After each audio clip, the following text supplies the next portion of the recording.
Pela terceira semana consecutiva, a taxa de transmissão da Covid-19 está acima de 1 e subindo aqui no Espírito Santo, o que demonstra uma aceleração do contágio após um período de estabilidade.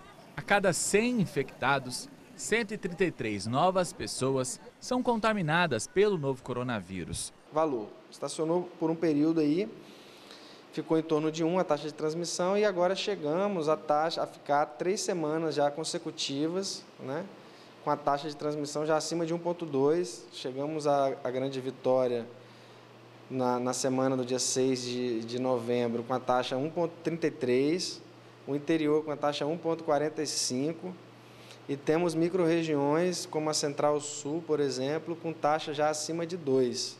Então, assim, o interior nos preocupa muito, né, porque está com uma taxa de transmissão realmente muito alta e isso significa que a contaminação vai se descontrolando, né?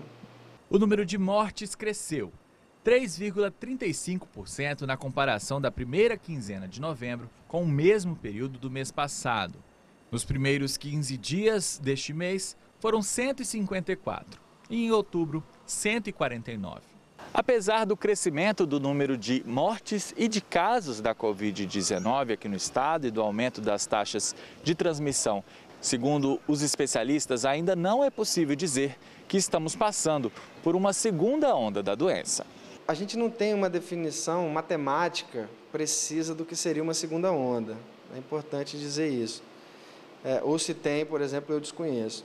Mas eu conheço a definição da Escola Europeia de Saúde Pública. E ela diz que os pressupostos da segunda onda, quais são eles, né? Você tem que ter um novo crescimento exponencial dos casos, mas esse novo crescimento exponencial dos casos tem que ser seguido de duas premissas. Ou você ter desaparecido o número de casos da primeira onda, ou quase desaparecido, usa de fato essa definição, ou você ter diagnosticado uma nova variante do vírus, né, que a imunização da cepa anterior, por exemplo, não imuniza dessa nova cepa. Então, você tem aí, na verdade, esses dois pressupostos, na verdade, uma coisa ou a outra, você tem que ter caracterizada para dizer que está aí uma nova onda. A gente não tem nenhuma coisa nem outra, a gente não tem aqui ainda caracterizada uma nova cepa de contaminação, que está contaminando com um vírus que, ou seja, um número grande de reinfecção, né, pessoas que já se infectaram com o coronavírus, se infectando com uma nova cepa do vírus. A gente não tem isso aqui ainda. E a gente também não teve o quase desaparecimento dos casos. Aí você fala, bom, mas qual é a definição de quase desaparecimento dos casos? Aí eu posso dizer, por exemplo, como a Fiocruz define isso, né? A Fiocruz define isso como sendo menos de um caso por 100 mil habitantes. Isso significa a gente ter chegado aqui a uma média móvel de 42 casos, menos que isso por dia, né, em média. A gente ficou muito longe disso. Diante da pressão no sistema de saúde, a SES abriu um edital para voltar a atender os pacientes de casos graves em hospitais particulares, como foi feito anteriormente.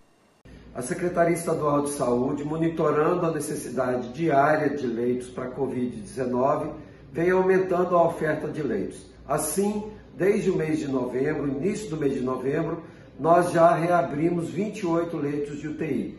E na data de hoje está aberto o edital para contratação de leitos na iniciativa privada, o que vai fazer com que nós tenhamos novamente uma taxa de segurança da ocupação de leitos de UTI. Em relação ao estágio da pandemia, nós de fato temos um aumento do número de casos e agora um aumento das internações, mas isso felizmente não tem influenciado a taxa de mortalidade do Espírito Santo. A nossa taxa de letalidade vem diminuindo, isso é um sinal muito importante, positivo, porque as equipes, tanto lá da atenção básica, quanto as equipes dos hospitais, conseguem manejar melhor com a doença dos nossos pacientes.